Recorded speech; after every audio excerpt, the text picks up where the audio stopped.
नमस्कार मित्रांनो. मित्रांनो, प्रत्येकाला जगण्याची ओढ असते नव्हे तर ते जगणं अत्यंत वैभवशाली असावं, सुख समृद्धीने भरलेलं असावं.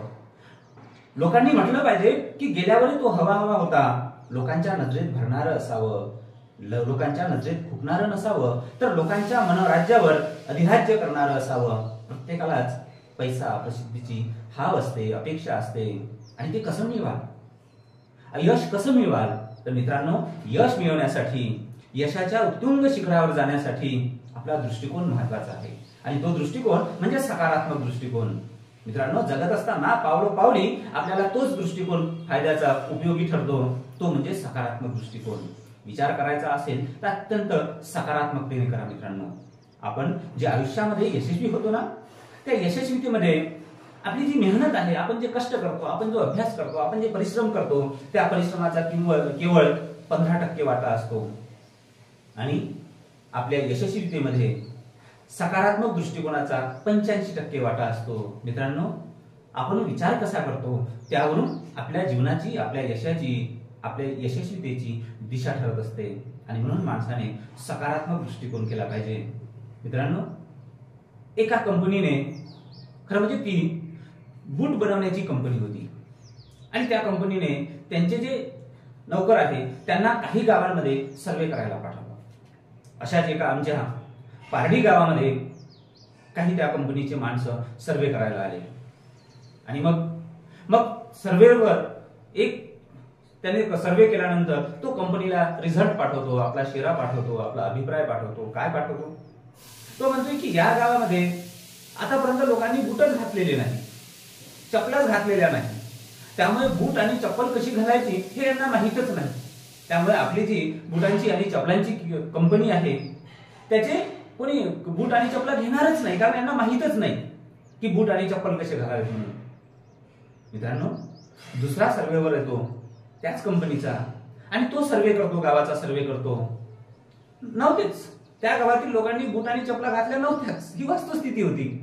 पण तो कंपनीला अभिप्राय देतो की साहेब, नेमकी हीच संधी आहे. गाव मोठं आहे, भलं मोठं आहे, श्रीमंत आहे, पण आतापर्यंत या गावच्या लोकांनी, कोणत्याही माणसांनी बूट आणि चपला घातलेल्याच नाही आहे. त्यामुळे त्यांच्याकडे एकही चपलांचा आणि बुटांचा जोड नाही आहे. साहेब, हीच नेमकी संधी आहे की आपल्या कंपनीचे बूट आणि चपला मोठ्या प्रमाणात इथे विकण्याची आणि खपण्याची, कारण त्यांच्याकडे आतापर्यंत एकही बूट आणि चप्पल नाही. जर इथे आपण आपले बूट आणि चपला विकल्या तर हे लोक मोठ्या प्रमाणात बूट आणि चपला घेतील आणि आपल्या कंपनीचा मोठ्या प्रमाणात विक्री होईल, भरभराट होईल. मालक या व्यक्तीवर मात्र खुश झाला.